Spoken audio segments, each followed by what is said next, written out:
hard we have people, trial and error. That's what New York City is. But we have,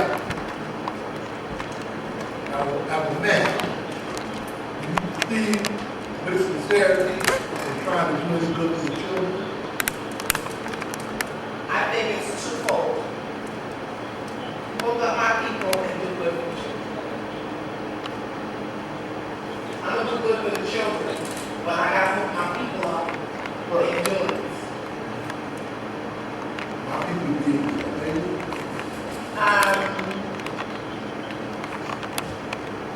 I would say Caucasians. I would also say the house Negroes.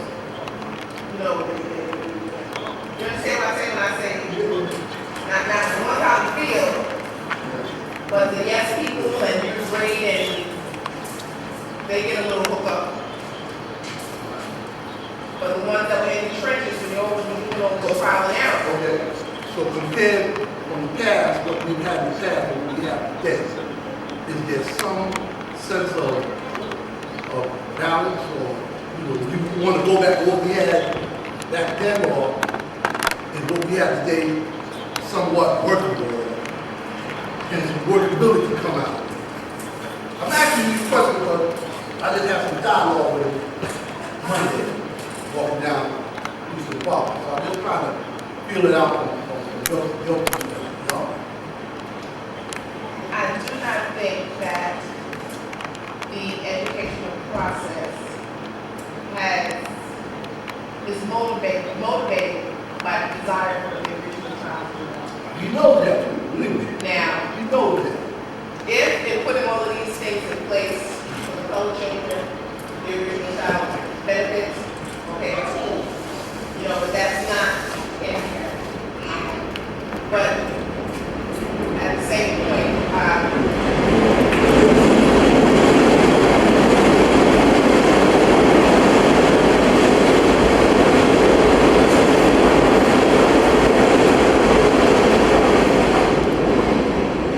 they're leaving out these children.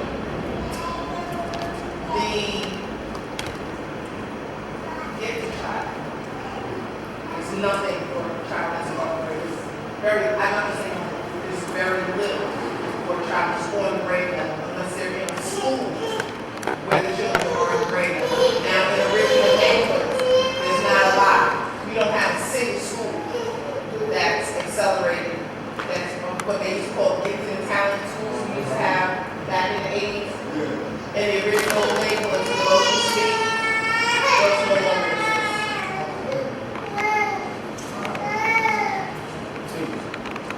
And this whole thing with this teaching fellows that they did, bringing people from other professions, other states, and sometimes in other countries, bringing them here, giving them all of these perks to go into education.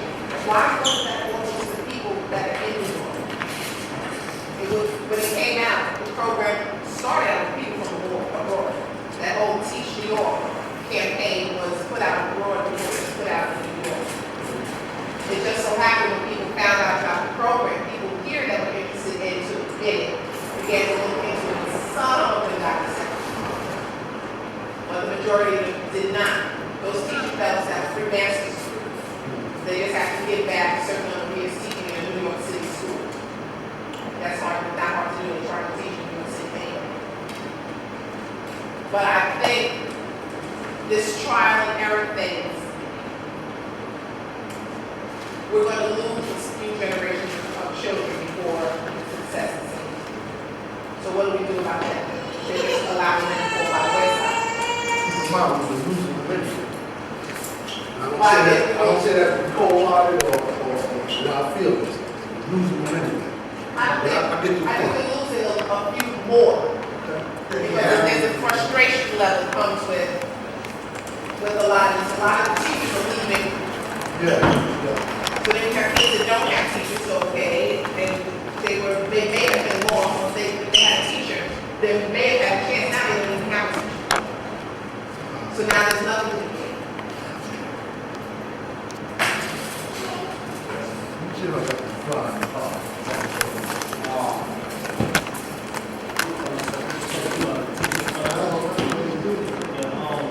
queen Crystal and her cousin they're both teachers. Crystal, she's the after-school program leader. She goes to Canberra and Canberra Kids World. And she is part of the teaching program to try to help them get back to the neighborhoods and for the kids that help, especially the kids that's having trouble with education now. But I come to the part where a lot of incentives and books and things that like kids needed, for class level, I donate money to them so they can, buy the tools and things that they need to help them get going. I think it's 269 on Ocean Avenue between, I think that's Bellevue and Flatbush.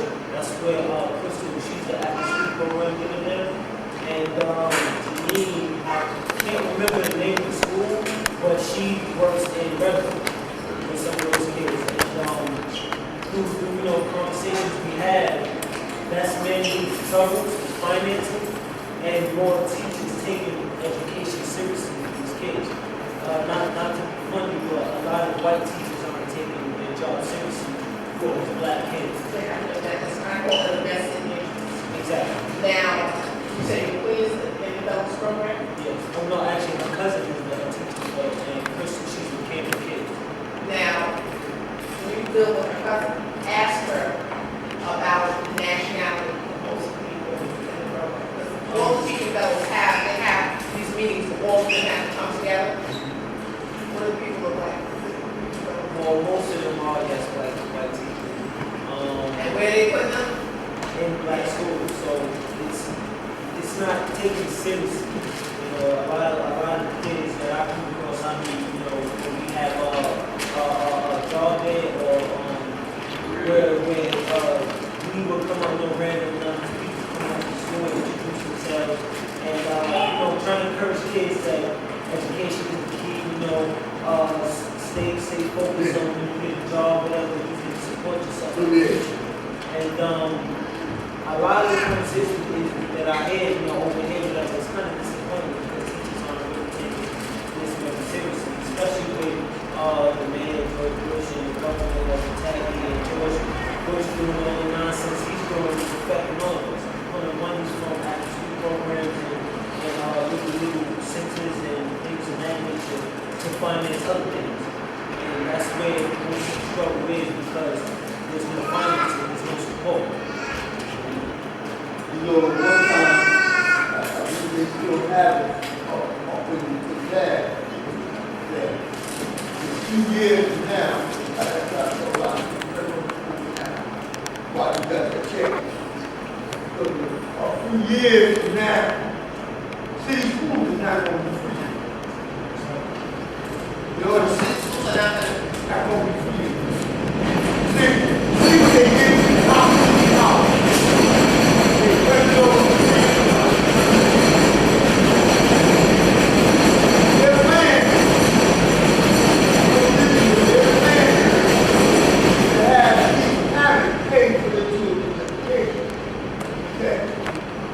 Now they talking about working on high school now. That's a junior high school. See what I'm saying?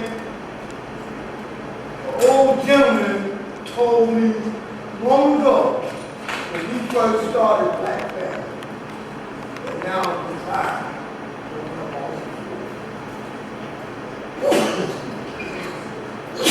That was going to come. You was looking for something. You see what I'm saying? Ain't nobody going to be able to educate our children the way our children should be for ourselves. Before you do that, let me just bring something down. Realistic, I spoke about it last time. You terminize it in 2 terms. Realistic expectations, unrealistic. Always have to keep the eye on it. In the sense of any group of people,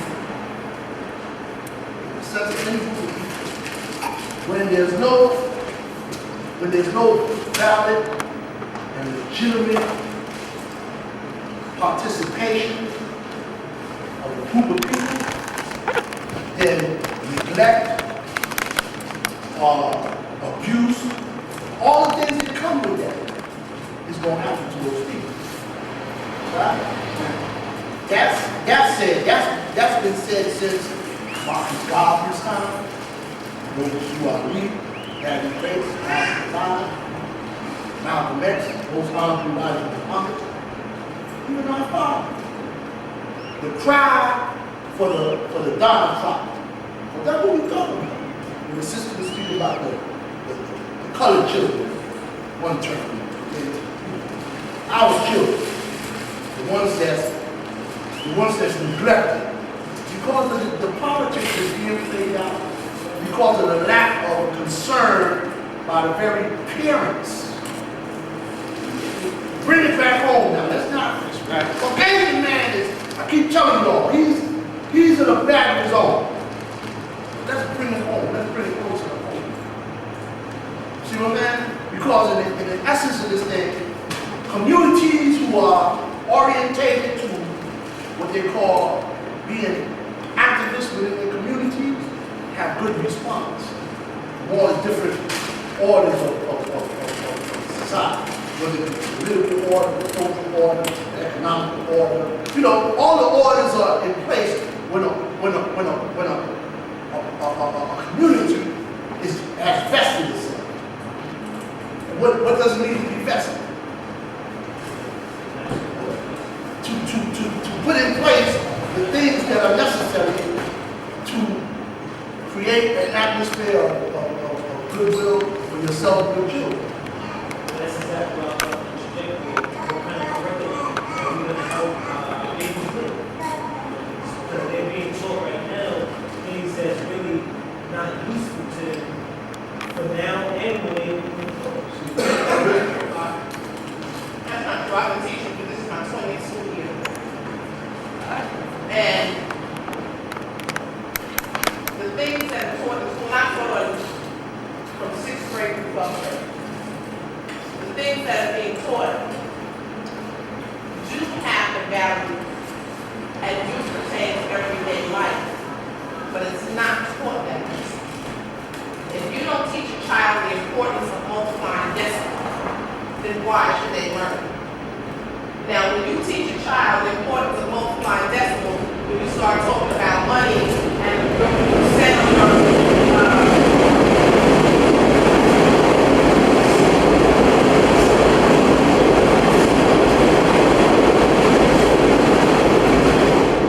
start talking, bringing to them in money and possibly commission on sales when you talk about among other things. So, for me, that's where, and numbers are consistent. Knowledge is always going to come before wisdom, and it's always going to be that way. I don't care what number system you take it into. Now, some of the things they learn in history, when I taught social studies, I used to tell them, we're going to do his story, our story, and true story. I'll tell them, this is what it says in your book, but this is the actual fact. We have original people teaching history that still exists in a slave mentality. They don't research, they don't teach. Well, when I was in school, Black history, besides in February, that's the only time some of the students, and then they only get certain people. They get no one in modern day. They get very few people that currently live. So a lot of times, it's not that what's being taught is not of a value to them. They're not taught to see the value in it. That whole grammar and reading comprehension and writing skills, you need those things. You need to be able to create your own resume, write your own cover letters that is grammatically correct. You need to be able to do public speaking, so when you go into that job interview and it says, well, why should I? You can articulate to this person, whether male or female, original or colored, why you're the best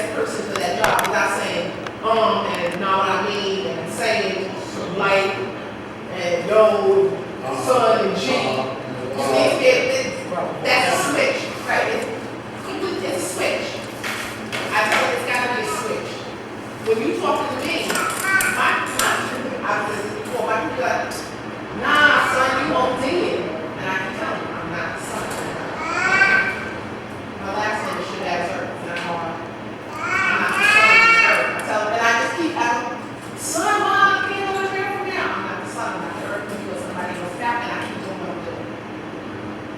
But they happen, I tell them, it's gotta be a switch where they curse, they go, I'm sorry, sir. And I said, see, you gotta be able to differentiate when you're talking to the people and when you're talking to the programs. I don't want to hear all of that slang. Because for one, I'm going to tell you you're using it incorrect. The word is born, son. No, I'm sorry, the word is born, son, S-O-N. And I tell them this word is bond, S-U-N. And they don't understand. So then that's what we call education. The teacher will know. Wasn't planned, but now I can teach you why you're saying what you're saying. But the children have to learn these things. Oh, man, why did you see these X's she put on my paper she crossed out? Because I put in 4 times. You can't write it and run on the sentences. So the children are just not being taught the importance of the things. It's kind of like you have to learn, you have to learn. Yeah, you have to learn. There's a reason why you have to learn. And when children are taught the importance of these things, then it becomes a more valuable tool to them. When you got your student enrollment and your educator told you had to memorize, it's kind of like word for word. But then when you started getting more into your lessons, you began to see why it needed to be verbatim and what exactly these things meant. And you started living who is the original man. It became important to you. So once something becomes important to anyone, whether it be a child or an adult, you hold it more dear, you're more likely to embrace it. I have a question though. Children that go to yeshiva schools, do their parents pay? No. Do I they? don't think they do. What school? Jewish? Oh. No, I was wondering, which school is that? That's the Jewish school? Yeah, okay. I think that it varies. It varies, but I really don't know. It varies, yeah, but let me finish, y'all. It varies. Because if you go into Williamsburg, you see several different schools. Yeah, that's why I said, I mean, they pay each other. Well, but I'm not going that way. That's why I said it varies, because you got some that's private, and you got some that's, you got the secrets, Because I was thinking about the one that in Crown Heights, the secrets. Yeah, that's it. like their schools, and I think there's one on Eastern Parkway, right side, the big one. Right. And even there's one further down on the right side. Now, I was wondering, are those private schools where tuition is paid by those that attend? Or do they fall under some sort of charter school type of, you know what I mean? A charter school, like charter schools that are opening now where they're a public school, but not under the governing arm of the New York City Department of Education. That's kind of like some countries guarantee you a college education. Because they understand that when you get out of college, that's where we're going to start benefiting. But you know, the reality of it is that I think the education system is the most perfect thing that we have going in society these days. Because it does exactly what it was meant to do. Keep children students. That's exactly what it was meant to do. There was a time when our children were being, I guess for lack of a better word, supremely educated, but that was the time when we had our own schools. Yes, sir. Once we started integrating and giving up our own, then you subject yourself to somebody else's wills and desires. And I have no desire for somebody else's child to be smarter than mine. So when you enroll your child into my school, man, yeah, I'm gonna pay closer attention to my children. And if yours get it, they get it. But if they don't, that's not really my fault. Because this is what you chose to do, give up your own and bring them to mind. Same thing we did with black businesses. We had our own restaurants for a long time. But once we started being able to sit at the counter with these Caucasians and woodworkers, we stopped contributing to our own society and started dealing with theirs a lot more. Same thing, I was reading an article in the paper the other day that said the most important athlete in white America was Jackie Robinson, because he broke the color barrier, and once he did that, we no longer had to go to the black league to watch the games. We started contributing to white leagues now. That's where we put all our time and energy, watch them play, watch his brother play against them. Each time we lost a player from the black league that went into the white league, that brought more black viewers to watch the game. So we did the same thing with the education system, when we had top-notch educators educating our own, but we said, no, we want to join into this busing thing and deport our children into another community where we don't really have any say to it. Makes me think about 1980, when I came back to New York from Georgia. I noticed something going on, and I couldn't really understand at the time what it was. I was at my mother's house in Tompkins Projects, and I hear a bus drive up, a school bus, and they blow their horn. And all the kids come running down from all the buildings and jump on this school bus to go to a summer camp. And this summer camp was going on every day. So every day they would do this. Now all the Caucasians would do would put a flyer under the door. We're taking your children out to the country. We're going to serve them food. We're going to have educational programs, and this for free. We provide the transportation and everything, and all our children would run down and jump on this bus. Now the next summer we find out that this is a church that's doing this. So not only are they doing that, but they're teaching your child religion as well. So a lot of times, it looks easier for us. We're going to get our children. It's easier for us to split up children in somebody else's school and say, oh, we want to go to black college, and then come back and get into our own community. But we have to remember, when we had a school like Tuskegee Institute, we had George Washington Carver working in there, and Henry Ford offered George Washington Carver, who was making $1,300 a year, offered him $1 million salary to leave Tuskegee and teach at White College. He said, no, my people need me to teach them. I understand I'm not making the type of money that I would make in White College, but I also have my own priorities where my people need this, so I can't leave and say, okay, I'm going to teach at White school. And we need teachers that's going to be able to do the same thing. But when we open our own schools, we have to be able to offer them a competitive salary, which a lot of times we don't think about that. We think, no, we want you to come teach us, what? At what cost? If I'm making a lot of money for this, with this Caucasian teaching them, can you offer me anything that's going to even compare to that? And a lot of times we can't. So we lose all our good teachers into the white schools, and then we send our children right behind them. And when they get in there, all they see is a paycheck now. I'm going to make this paycheck, I'm going home. A lot of teachers aren't really dedicated, but when you find a few that are, you know what they are. Then they overwork. Because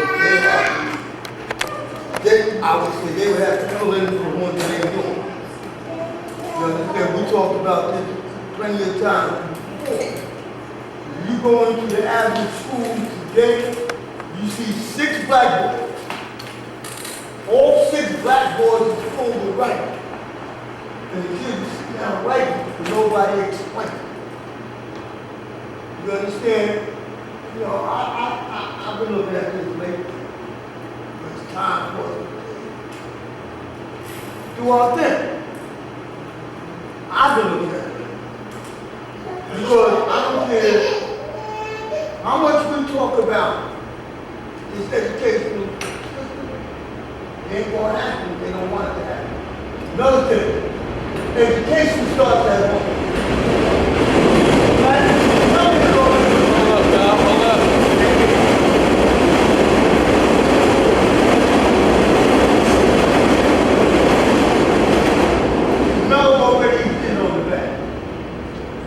Education starts at home. It's got also that the system, like the brother said, is making set up for miseducation.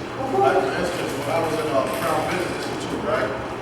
Like about 2 or 3 months into the program, I started realizing the only thing they teach you is how to run and maintain somebody else's business. They taught you nothing about how to go about getting funding or grants or anything to open up your own business. There's only one teacher that like went out his way to bring that to our attention. He was like, I'm gonna educate y'all, but y'all can't. We tell us we couldn't talk about what we talked about in this class. Because he was the only one in. He was a job and things. He was revealing to us. He was revealing to us how to go about getting grants, how to write for government, loans and things of that nature. You know, and like about 2 or 3 months ago, I was in a Rockaway, and a few brothers out there trying to establish a non-profit organization called Racial Cultural Center. And the first place I called and I asked him about the building, he said it's up in the main Avenue. He says, he said, what you want the building for? I said, well, cultural center. He said, oh, y'all don't need no cultural center out there. He said, we already got the PL, which is run by the police, right? Then they referred me to these people called RDBC. They're supposed to help, like the proposal I had, it needed one upgrade. Because I know I wasn't that skilled with writing proposal or whatever, so I was sent to refer to them. When I went to them, they shot everything I spoke about down. They was talking about, there's no such thing as grants, the government don't give grants no more. And then I asked me what was the cultural center based on. I said it's based on dance, drama, martial arts, computer skills. Now we had different educators that would donate their time to help us. They said, oh no, the government don't give us no more grants, and you got to come with a more concrete proposal. I said, well, that's what I was sent to you for, right? And their whole thing was to shoot it down. The players, their basic thing was saying our program would be competition to them as opposed to be allowed to take places under contract.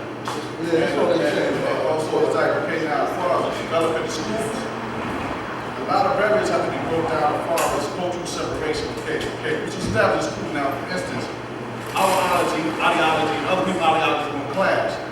People gonna feel the threat if they say, okay, well, if the guards are controlling this school, I don't want them taking this Christianity out of my children. I want my Christian, they still Christian culture and in their heritage. They want, and as far as whether they're Israelites or whatever it is, they're not going to want a different culture to educate their kids because they feel that you're going to convert them.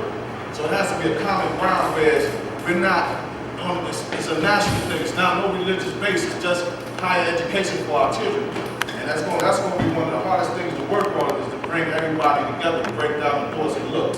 We got to come together and do this for our children as a whole, not for one particular religious ideology. You know. Let me say something. Religion. We not promoting religion. Let me just say, I heard what you're coming from, and I'm hearing what's being said, and then bringing it back to its most basic group. What I'm trying to express is that until we are more politically inclined and politically astute, all the rhetoric we can spew out, and all the great plans we have will not avail to nothing because we are not in a position to make any changes. Bottom line, reality check. We're not in a position. God spoke about teaching our own. That's good stuff. We're in a position now. We're in a position of each one of us in this room has the capability to go anywhere, bring about a change in a person's attitude, character, disposition. Like when I used to go out to Long Island and sell balloons, right? So I didn't have license because I'm not a veteran. So what I would do is I would go to the churches and deal with the preachers and tell the preachers to call a precinct and let them know that they got a group of people out here doing some fundraising. The preachers would call the churches, and I developed a relationship with the preachers. So we have to develop a relationship with all these different people. We have to step to the masons, we have to step to the preachers, the rabbis, we have to step to these people and let them know our position and make a demand certain change. We got to make demands now. There's no more time for sitting back thinking something will come. We got to make demands. Like on the music industry, we got to step to these people now and let them know, listen, this is what we want, this is what we need. We not gonna get no financial support sitting around thinking about it. We gotta step to them and tell them, y'all gonna give us this. All good, Point all blank. good, all good, all good, all good. That's the answer, right? That is it. Million strong. We're for million strong. You can't do it by We're for yourself. million strong. Okay, good. You know, not a few. Right. Okay, All. now, with all what you just said, that was when? When was that you were doing? Man, When? I'm doing it constantly. I just, So there's a consistency in this. no doubt, the nonprofit organization, the culture center, I'm still in the process of trying to get it developed. Okay, good. I'm trying to, they were poking so many holes in it, but they tried to do was discourage me. They didn't discourage me. They don't want to motivate me. You know? I'm saying like, as we come together like this, it's like, certain Don't overtalk the train. Don't overtalk the train. I can't hear you. when we come together like this, to serve, we gotta start drawing up valuable plans and executing them. Somebody draw a plan and say, well, let's try this out, city work, and execute it. We gotta draw plans and execute it. Everybody here has the capability to draw a plan. Everybody here draw up a plan, and we go in, read each other's plan. It's just the first execute the next person's plan and see how it starts formulating. Because if we don't start executing and start doing it, stepping to these people, nothing gonna change. That's how I went to the preachers, you know, I went, this brother came to me, he wanted to throw this big thing for his, wife, he didn't have no money to do it. So I went up to the Elks Lodge and I explained the situation to him. They donated money and did it for free. Now, had I not stepped to them, when nothing happened, you gotta step to them, and you gotta tell them what you want. They gotta make them give it to you. That's the only way things gonna change or happen. You can't make nobody do nothing, persuade them. You talked about Christian culture, family not wanting someone else to educate their children. When I look at us having our own school system, our own schools, I'm looking at city and state funding. I'm not looking at a need to fundraise, pay the electric bill, or to pay staff salary. I'm looking at the way the public schools run, fully city and state funded. I'm looking at that type of situation, which puts you under the guidelines of some. The charter schools do not have to follow all of the city regs. It puts you under the guidelines of some city and state regs, one of them being a separation of church and state. So keep that separation of what they consider church and state, and you bring knowledge of original people. I'm going to say knowledge of self. I'm going to say knowledge of original people in as an academic course. It becomes a series of academic courses that develops as the child grows. It may become a thing. Look at this Arabic school. That's a city school, but they're going to teach in Arabic.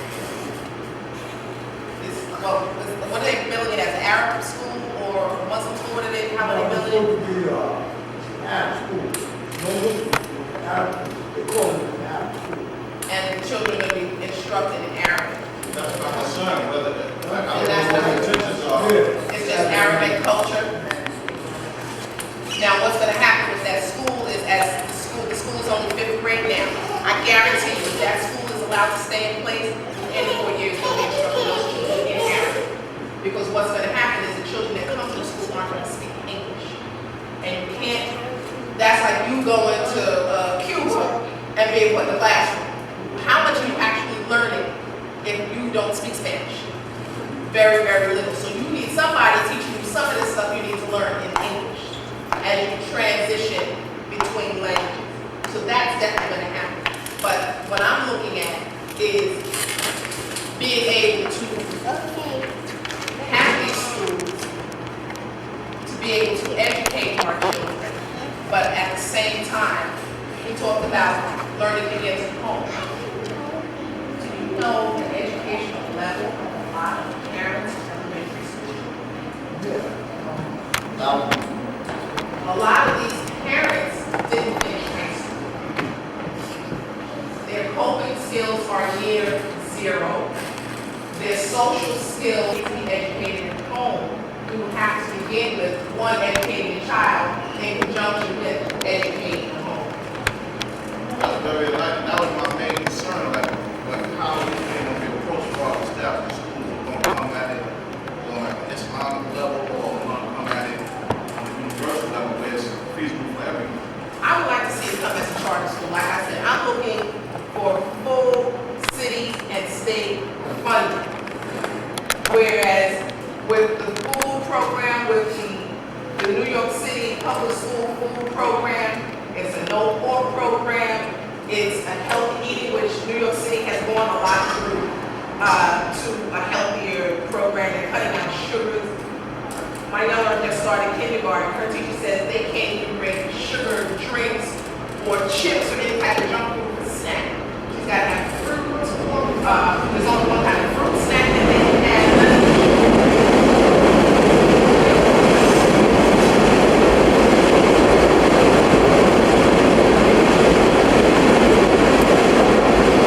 Now, the thing with the charter school, you saw in the news, there was a charter school that started classes in August, whereas the rest of the public school system didn't start till this past Tuesday.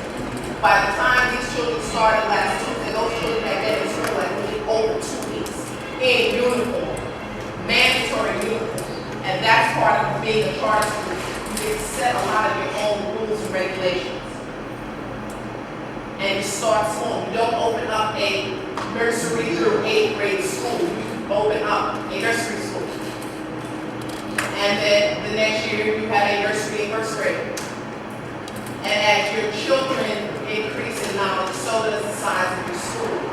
You can't start big, or if you want to, I spoke about this several years ago on the education committee for the nation of God's and earth, that we have to decide what our focus is. If we'd like to get to the adolescents, we start school at 5th or 6th grade. So you're starting your children at 6th grade, which what that makes them, 11, 12, and every year you increase a grade. So this way, you have that 6th grader for 6 years, and you graduate them from high school with college credits.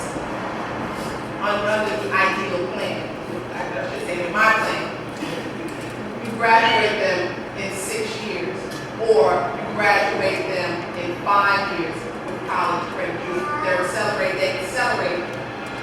People should have everything in place for that remediation that they need from their lacking for the first 5 years of school. But you got to decide what your target group is going to be. What is the population that you're trying to, I call it save. What is that population that's that target population? And then that lets you know where you start with your school. Children don't get lost in those kindergarten thirds. Children get lost at 6, 7, and 8. That's when our children get lost. So maybe that your nonprofit or a nonprofit might want to start with 3rd grade. Start with 3rd graders. Start with 4th graders, which used to be back in the day, the first year that New York State gave standardized tests. So they expect the children to learn, but now they want to see exactly where they're at, 4th grade. That's the way it used to be. Then when they noticed that they wasn't doing too good in 4th grade, we need to see what they're doing in 3rd grade. So now let's test in 3rd grade, 4th grade, and we'll test in 8th grade. Okay? There's something going on by the time they get to 8th grade. So now let's test them every year. And what is this going to do? Just tell you where the kids fail. I don't see any improvement coming out of it. It just tells you where the school system went wrong. Well, I said he doesn't see how the change will be effective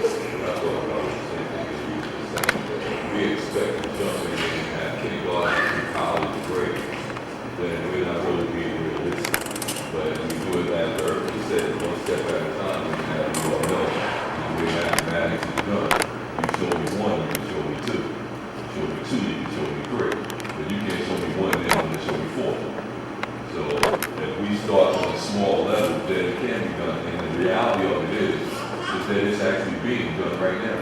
You have brothers and sisters that do homeschooling. That would be the small scale that it would be starting on, and then we could branch out from there. But then it would be a matter of participation. You know, we will still have those people that said, okay, I understand that's a black school, I want to be taught in a white school. And we will automatically enroll our children in there without giving it a shot at all. But I think the key to it would be to start small. Start with something small and then just add on, and add on.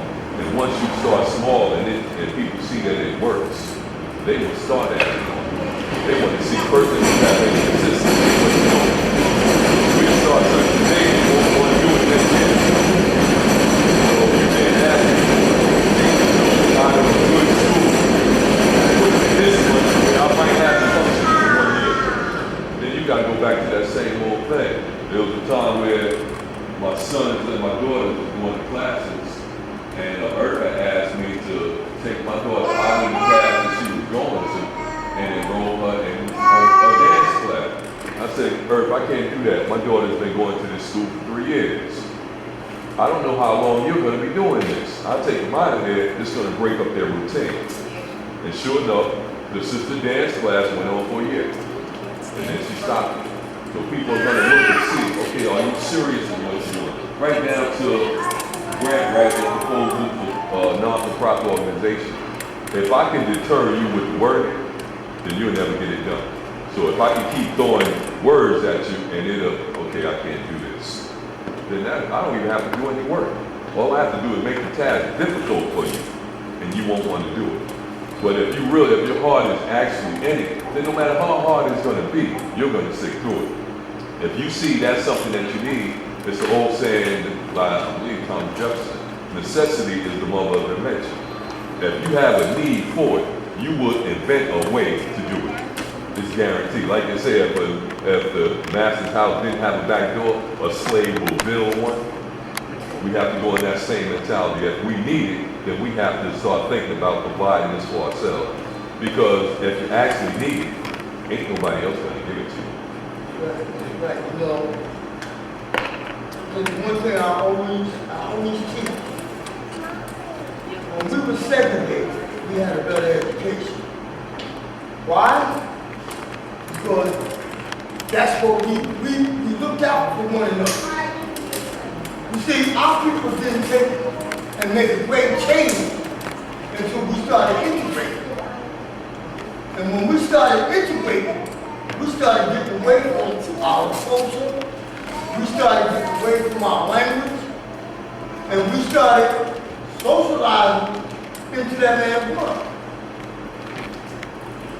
You send your children to that man's world, or you really think he's interested enough to educate your child? He was never interested in educating your child if you checked out with him. He didn't want us to start our own school. If you check your history out, a nigga is a nigga in this book.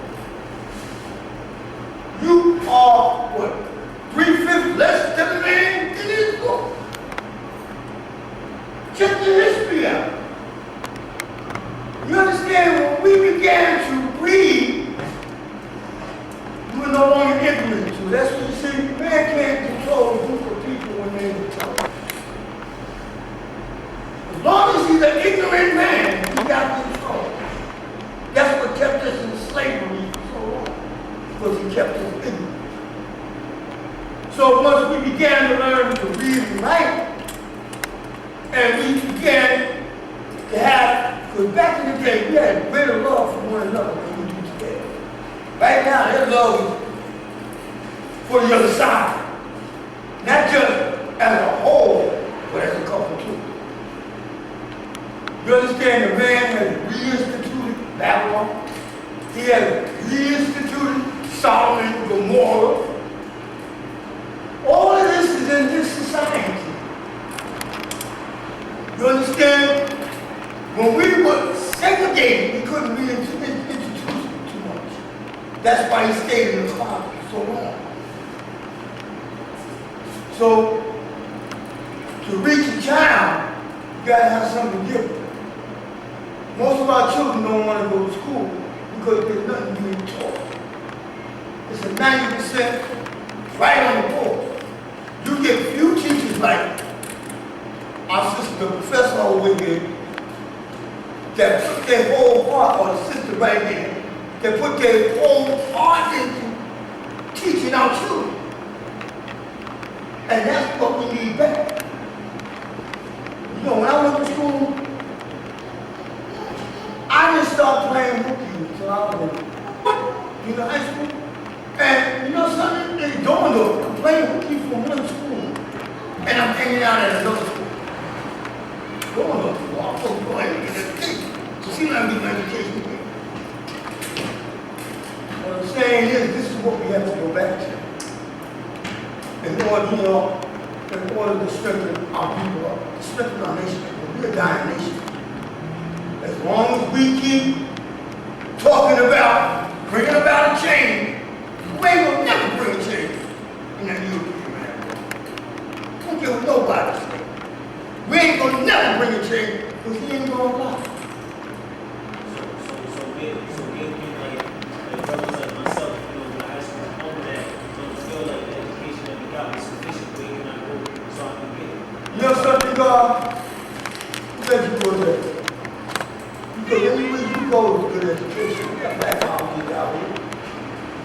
Yeah, at that point, if you feel that you're not ready for a college level curriculum, you know what I mean? If you still like say you started going to junior high school, you know, myself, but as I recall through the years from third up, a lot of the years because of it's maybe explanation that come along with being a poor child. As a kid, I never really paid attention to what was needed to learn until I got to high school. That's where, I took the serious on training. How serious are you? How serious are you? That answer stuff that good. Reason why I'm asking that, because how serious are you? Because you and the get the same thing. You and the have the same idea. Me is still going to school. See what I'm saying? Why, God? Why? No, not why is it a significant situation. What makes the situation different? You have a high school diploma, so if you could pick the ideal field to work in, what do you think it would be?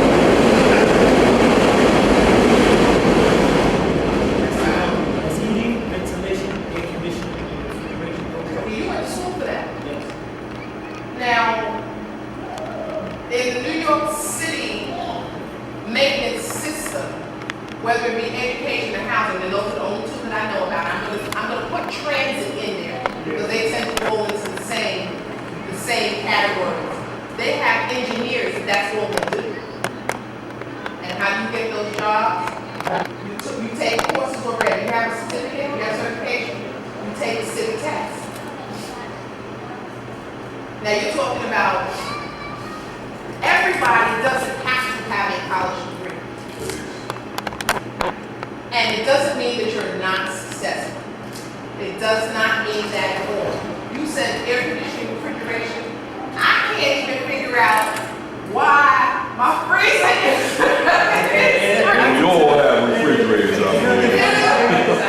I know, like, something like the amounts that I acquired, like, based on, like, technical, with electrical, like, these things I understand mathematically and the science on these things, how proposals, like, heat and cold and greenhouse and earth, I know these things, but when we talk about helping to educate someone else, that's where I feel that I need to have that those missing years of education so I can perform with you. But God, that goes by showing and proving that making mistakes in the past doesn't have to be the mistake of your present. Exactly. You bounce back and you show proof that you can achieve, that you can acquire a needed skill, and you can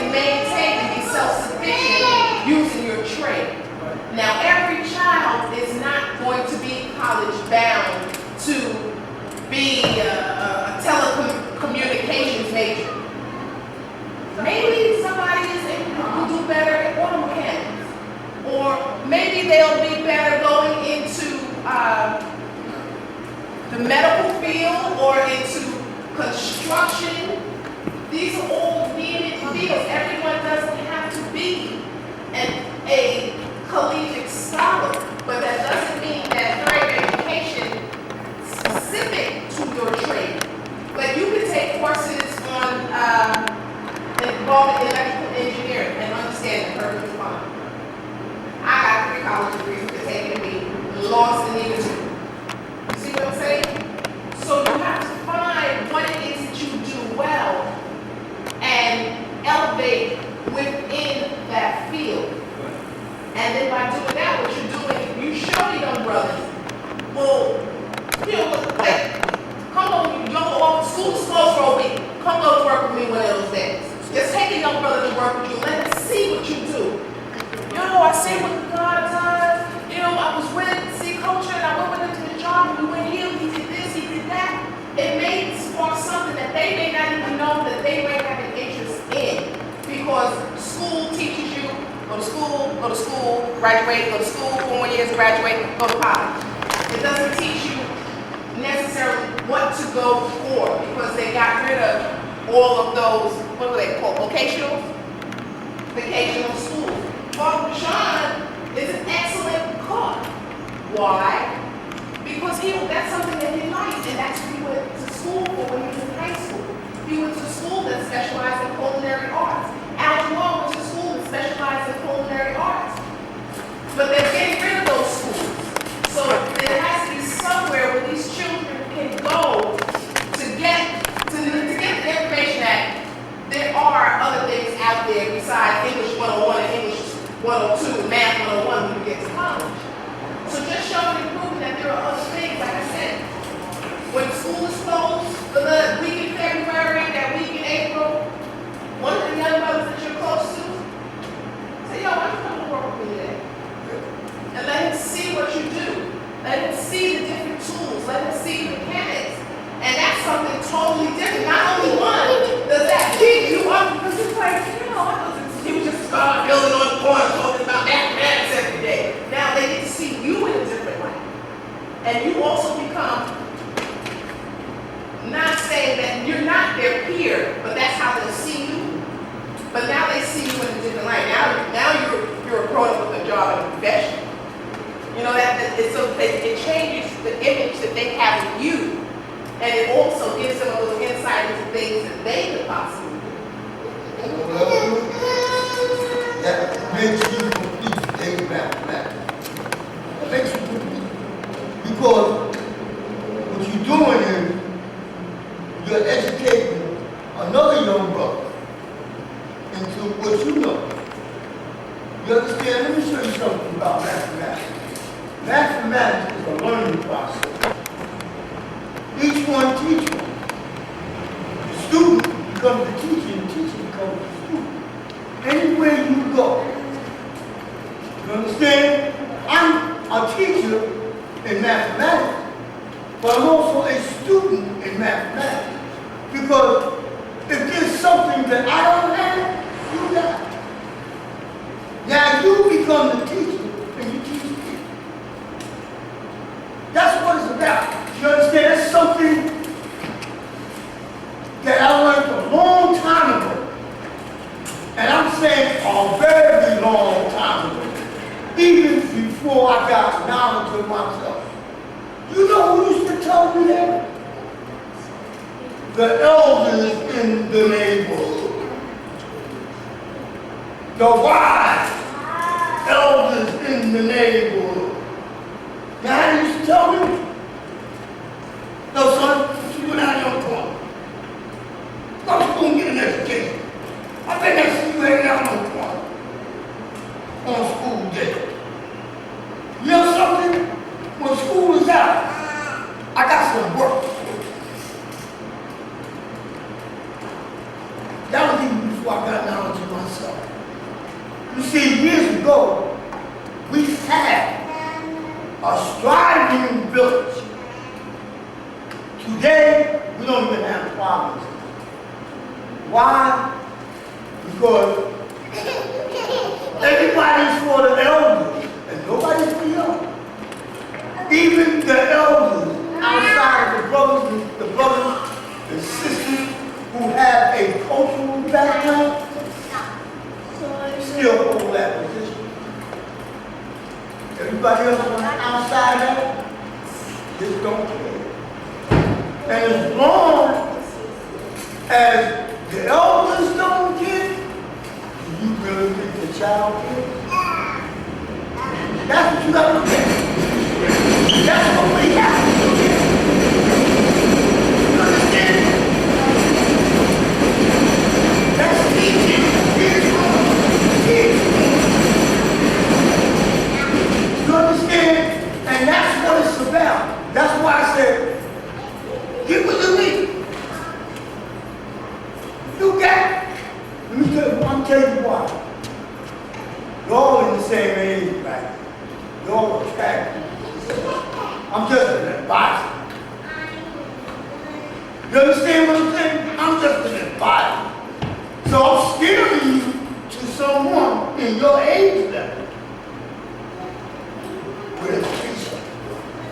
Because as long as you're around someone with education, you're going to stay educated in the mind with education. So that when you go back into your community, you're going to steer the other young brother in education. You see what I'm saying? That's how you work that. You understand? Let me say something. You know what keeps me business minded? That man right there. I'm going to tell you why. If I don't be around him, I don't think business. When I'm around him, I think business. So who should I be with? The man that thinks business or the man that knows? Same way with education. Point blank. You understand?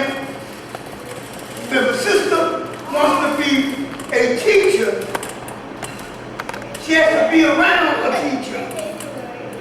Because if she's not around a teacher, she's around someone that wants to be a teacher. Which way is she going to be this way? The opposite direction. Because now she's moving the interest of being a teacher. It's simple mathematics. The equation is very simple. And that's what we're talking about. You ask the question. You see the response that you got? Was it a positive response or a negative response? You see what I'm saying? And the reason why you got that, because all of us know you. All of us know you when you were born now. Remember, we met you up in the community. You see what I'm saying? I've always seen the education in you. Just like we always saw the education in you. See what I'm saying? Out of all the brothers up there, in your age bracket, you only saw two. And I'm not talking about just the nation of God. Okay, we only saw two. Because we only see two that still dealing with it. That's really unique. So that's what you get with it. You understand? Because when you get with him, it broadens your scope in education. Now you have the complete process of education. You go back to your position and you're around young folks. You understand? That's the thing. You understand? Because there's one thing I learned about young people. If you ain't got nothing to offer, then they don't want to be bothered. They want to continue doing what they do. The average young person will tell you, well, you got something better for me? If you ain't got nothing better for me, then I don't know anything. That's how you do it. You know what I'm getting from what you're saying, God? Yeah, brother. We need better role models. That's right. We We need, and I'm not talking rappers, athletes. I'm talking about something that you said earlier, where you see the need and you go into career days. I think that's what they call it in school. Career days, and you speak to children. We need more brothers doing that, especially young brothers, because when an old brother comes in there, all they see is another old man. But when they see somebody closer to their age, that lets them know, okay, there's possibilities, such as one of the old guards, Kumar, just turned 60 years old. And when he told me he turned 60 years old, I'm looking at the brother. Whoa, he looks great. He looks great for 60 years old. But that let me know, if you don't live to be 60, that's a choice that you made by not taking care of yourself properly. So that just shows us the possibility. And when you sit up there and you talking to the children, they start to analyze, okay, what are you doing? Okay, I think I might want to go into that. Okay. And you never know when there's a child in there, in that classroom, who goes home and takes everything apart. I had this, my son was like that. He will take everything apart. He's gonna put it back together eventually. But his goal is to take it apart. Let's see how it works. You know, and we need our children to be thinking like that. I always tell young people that a degree only means that you can learn. You have the ability to learn new things. And when you go to college, this is what they're gonna instill in you. They're not going to teach you, as God said, they're not going to teach you how to run your own business. They're going to teach you how to run a business. Not yours, but somebody else's. But you have to have the desire to say, okay, if I can do all of that for him, then I can do this for me. The message used to always said, you work 8 hours for somebody else, work for yourself. Create, and your God did this as well. And this was something he did I didn't even know. When he turned 14 years old, he created his own business called computer repairs. Now, I'm at a rally, and God comes up to me and says, yo, God, is your son any good? And shows me the car. I never seen this before in my life. I didn't know he had his own cars. But sure enough, God said, yo, your son busy? See the kid will come pick him up and take him wherever he needs to go. And he started doing his own little business like that.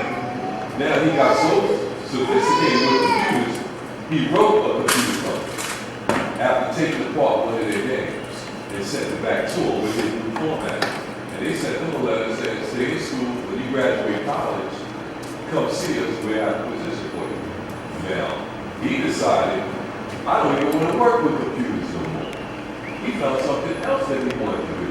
So you never know where you're going to touch a child and say, okay, his goal was set on this. So let me show him something else that he might be able to do. And then you never know, he might wind up picking up both of them. So he didn't have that fallback. And that's what killed a lot of our children off when it comes to education. They got through high school, learned the vocation, and then further that vocation, such as refrigerators. When I went into high school, first thing we learned about refrigeration was the creator of the refrigerator, Birdseye. He was making vegetables, and he went transporting his vegetables from state to state without them going back.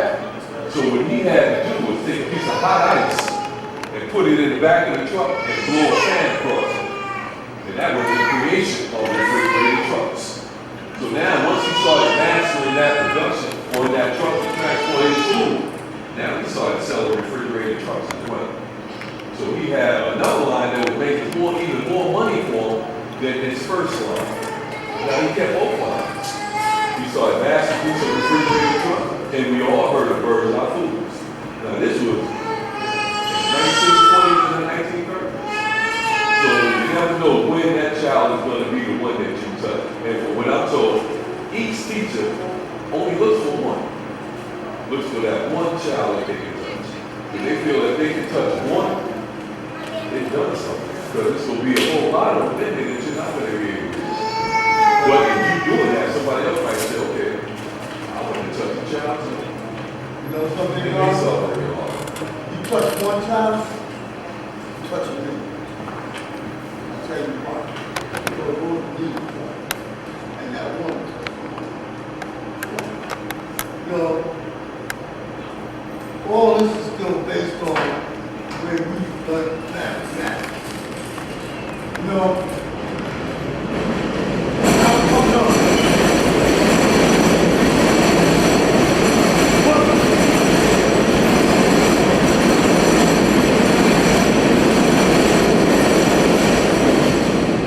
Now it's coming up, man. Get out the teeth. Now, a lot of brothers in here have been for a lot of this last I have for a lot.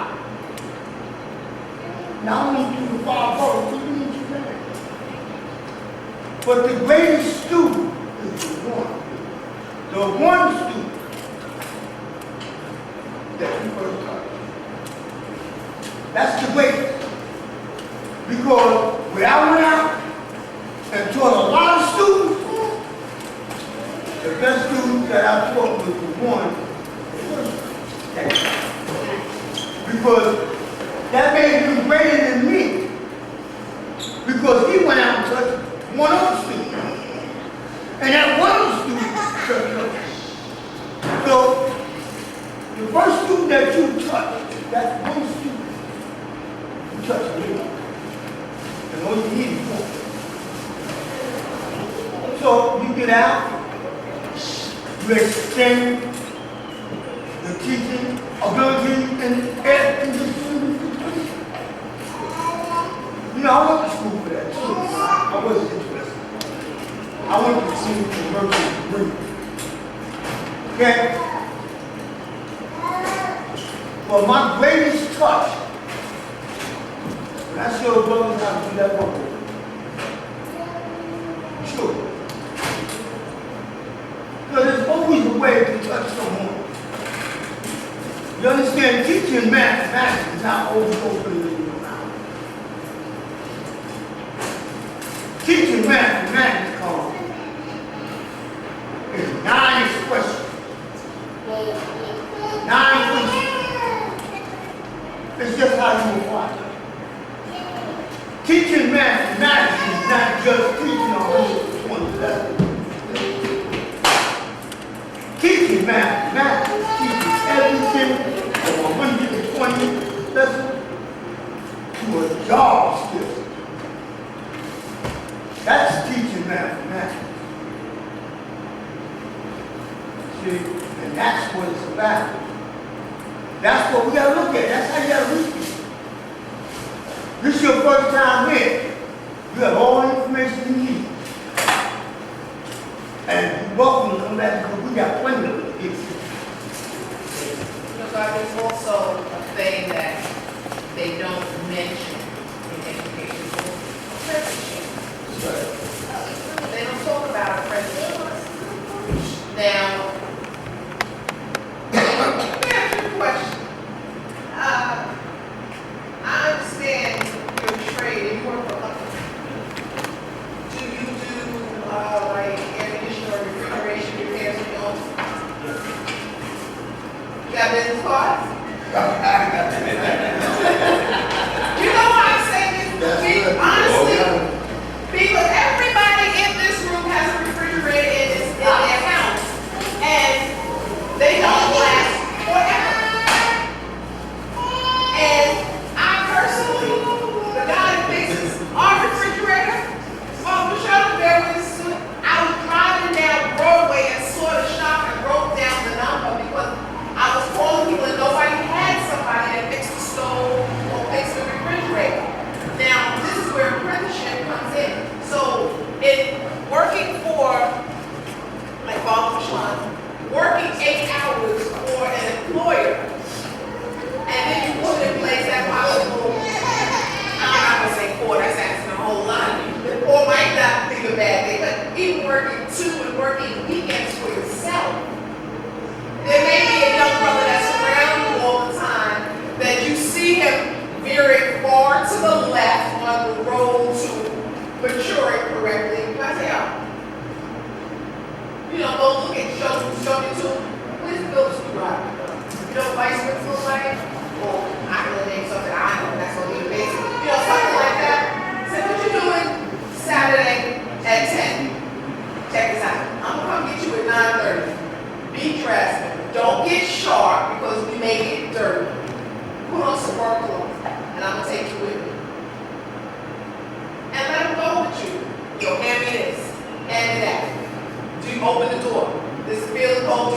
go to, little stuff. And that in turn will become your apprentice. So now he's got what we would consider on-the-job training. Exactly. Now this may spark something in you, like, that lady gave cash when he left the house. Cash doesn't rule everything around us, but it's very important in our daily existence, and especially to a teenager. So it's little things like that, like our younger was really amped about this taking a child to work day. This year was the first year that she got to go. Now, I'm a classroom teacher, I'm also a department chairperson, so I'm teaching my kids, I'm supervising 16 teachers, I'm sitting in meetings. She got to do all of that during the course of that day. So now she's waiting for next year. When can she go back to work with me? I mean, she went out to the meeting, I got a copy of the agenda, she got a copy of the agenda. She sat next to me, she was drawing and stuff, she's still doing the knowledge as a culture-year-old, younger can do. But it's a discipline. She's watching my children have to sit down. They're pulling in Mrs. Shadad's her. They're doing their work. They're asking questions. They're answering questions. She gets to see all of these things. And that's that type of thing that we need to do more of if and when we can. New York City used to have this program called Shadow Day, where they would select, they had corporations that volunteered to allow a class of children to come to their business that day. My class was selected when I was in 7th grade in the city, and we went to New York. Can't hear you.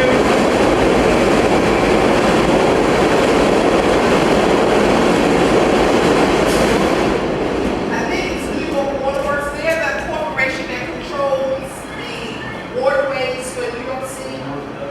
So we went, they had a charter bus. It was part of the program. They paid for transportation for the children. They took us to their office building. Kids got to see the office building. They actually got to see that corporate office buildings have a gym for the employees. They saw the whole workout room and everything. They're like, you don't got a gym? And one of the vice presidents of the corporation explained, well, our employees sometimes require to work. We want them to be physically fit and healthy, but sometimes it requires to work long hours. So we have a gym here, so they don't have to have a gym membership and try and leave work off at a certain time. He talked to them that they took us to a site, and the thing about it during that time, okay, this is a little back in the day, DOS Effect had filmed a video in the water tunnel where they took us. It's like in a tunnel, you see the big pipes and those big round valve things. They took us there. The kids were like, oh, and then they were trying to stand in the exact location where DOS Effect was standing, where they, so they really kind of got it. They give the children lunch, but they got to see something that they never would have seen. And that's the type of program that New York City should have kept. Even though it only reached a small amount of children, like maybe one class in each school. One class in each school is better than no classes in each school. So these kids actually got to go to office building. How many little kids in Brownsville, East New York, in a corporate office building out on the 43rd floor or something like that? 43rd, how tall is their progress? That's the highest floor that they're going to. Things like that. Colgate was one of the companies they got to go, and the Colgate kids got all sorts of Colgate sample products. They got toothpaste and toothbrushes and soaps and all sorts of stuff, but they got to see something that they had never seen. They got to see what data entry clerks do. Maybe you like to type. Some people, some of these kids spend more time phone texting and online. Some of these children have some serious typing skills. They're typing 70, 80 words a minute at the age of 12 and 13. Maybe data entry is something they need to look into. Since you like to do this typing, let's put you to work and let's earn some money for something you like to do. These are the types of things these children need to see, and maybe we need grassroots organizations to do this introduction. If the school system can't handle it. Maybe that's something that we need to look into for the CEOs. community-based organizations. Or maybe that's something that, if possible, we can look into as individuals. Everybody, like I said, everybody is not cut for that bachelor's degree in a 4-year school.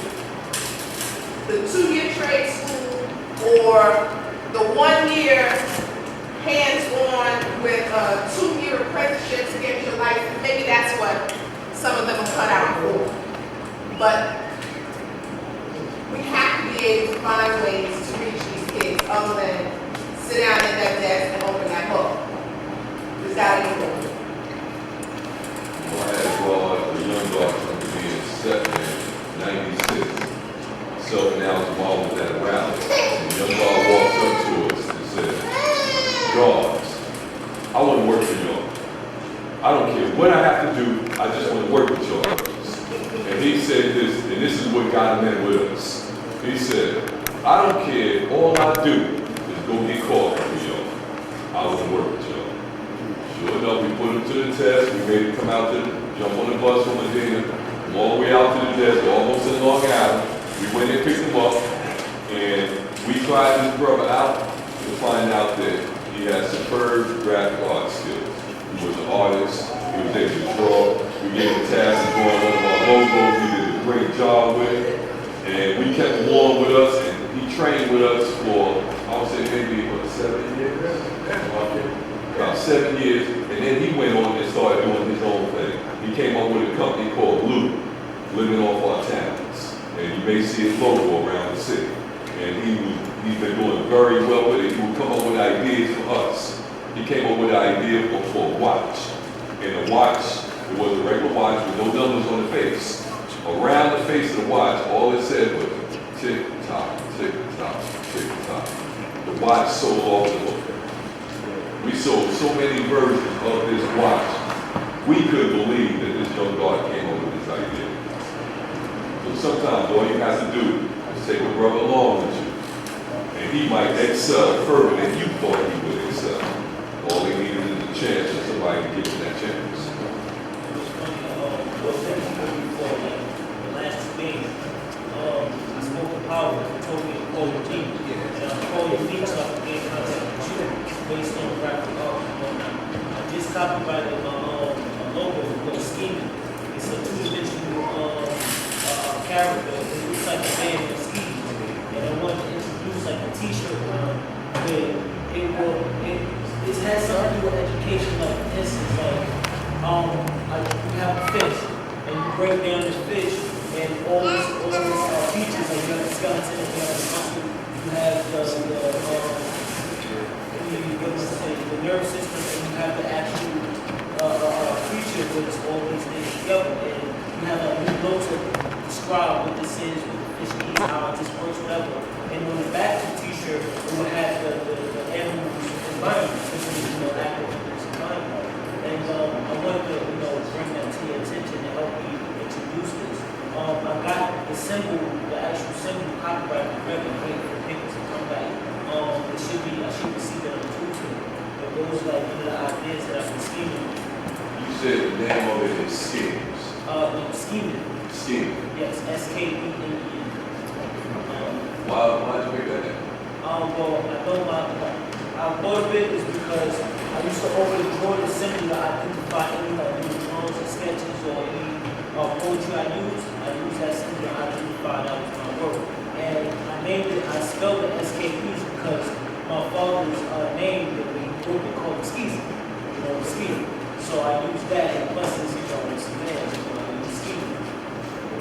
The reason why I asked you that is because you broke down the anatomy of the fish. And graphic arts and an architect as well, when you do a blueprint, it's called a scale. And that's the way you would do a fish. When you break that fish down like that, that would be the actual scale of the fish. That's why I asked you that question. So apparently you did something unconsciously where the two pieces came together. And you know what that spells in my book? Success. Yeah, anytime you can unconsciously do things and they come and they form together and they're correct, that's the path to success. All you have to do is follow that path. Not all the people think of things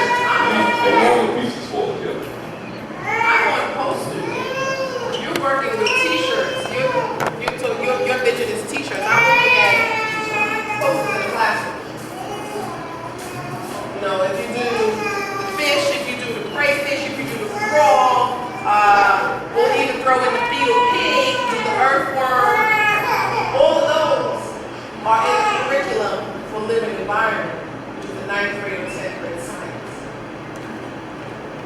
See what I'm saying? The idea of broadness.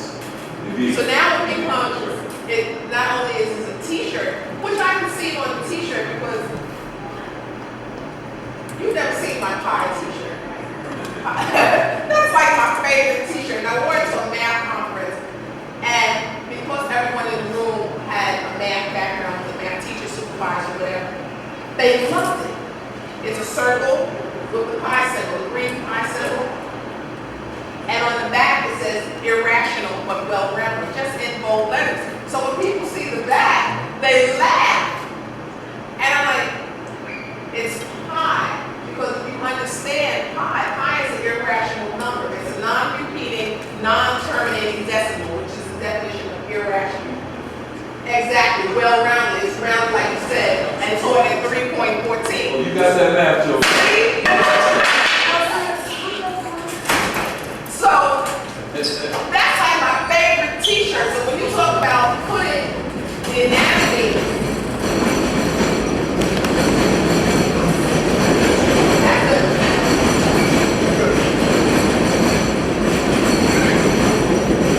a more t-shirt. I can see you vending in them at an NCTS conference, National Council for Teachers of Science. That is an actual national organization made up of science teachers, and they have conferences, regional and national. My teacher came from National Council for Teachers of Math conference. Provide one, but this is a concept. That's a great concept, and even to put the fish, you know, to put the one on the front and put the other on the back. A science teacher would love to wear that into a classroom. What? Because now you come in the room with the visual art for the lesson. So when your lesson gets to dissection of the earthworm, you have it on a t-shirt. You have the poster up in your room. You see what I'm saying? So now you take it, what you thought was going to be a simple t-shirt, you know, a little study, and I turned it into a complete education tool. But that is great. When you said the Council for Teachers of Science, NCTS. You know, everybody just came in, you know, we're just doing a little education concept. You feel free to add on.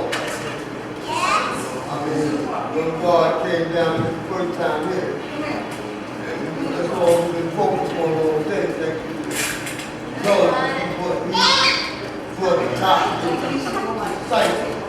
And it's a very good site. You know, basically,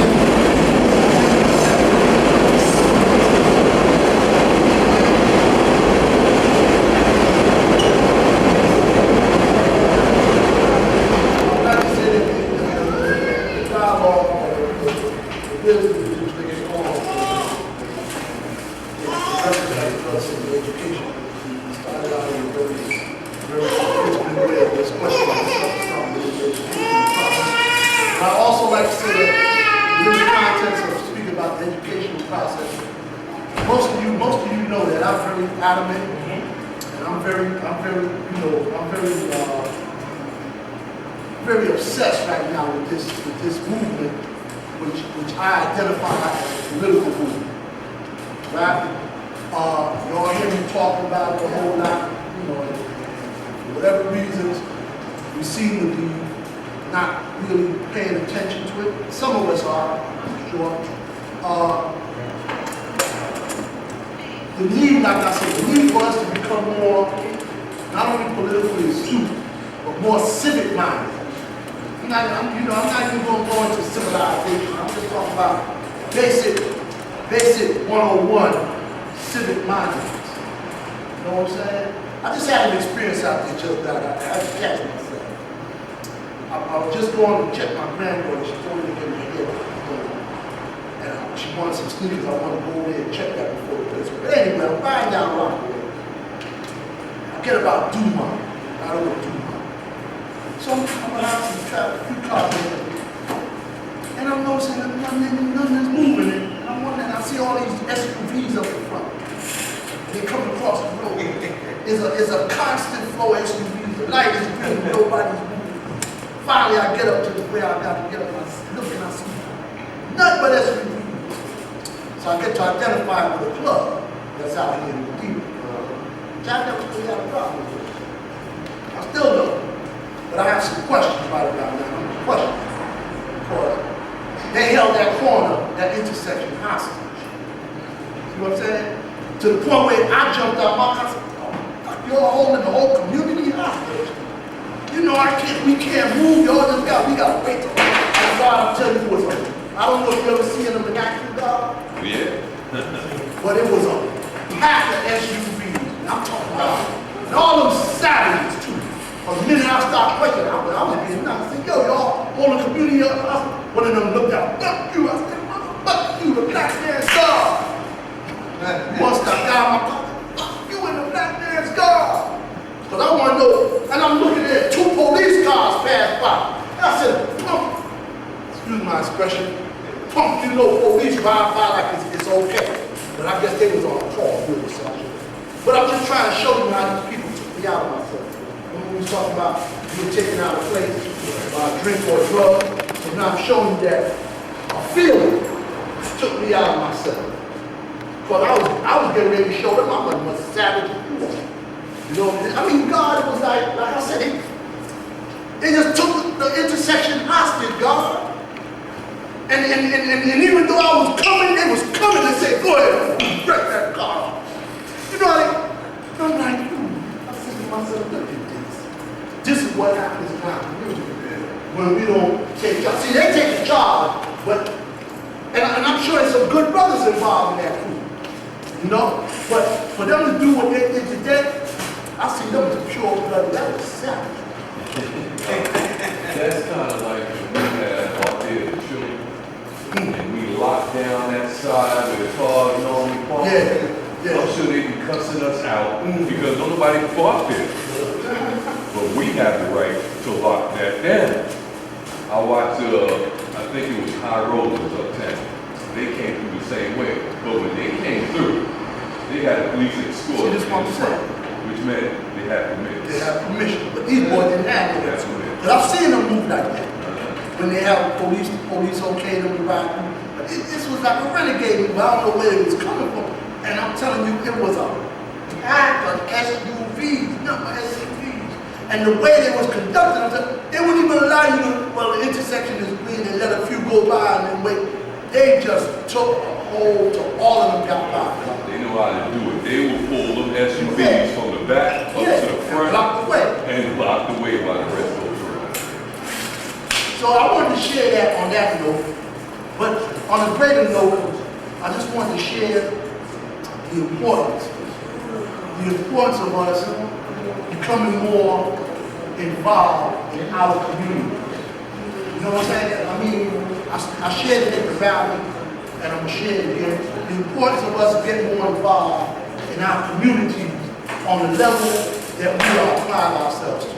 Those of us who are parents, I know within the nation, within the family, a lot of parents don't really have their children involved in education. But those of us who do, we need to get a little more involved in those parents' counseling meetings or whatever they are. You know what I'm saying? We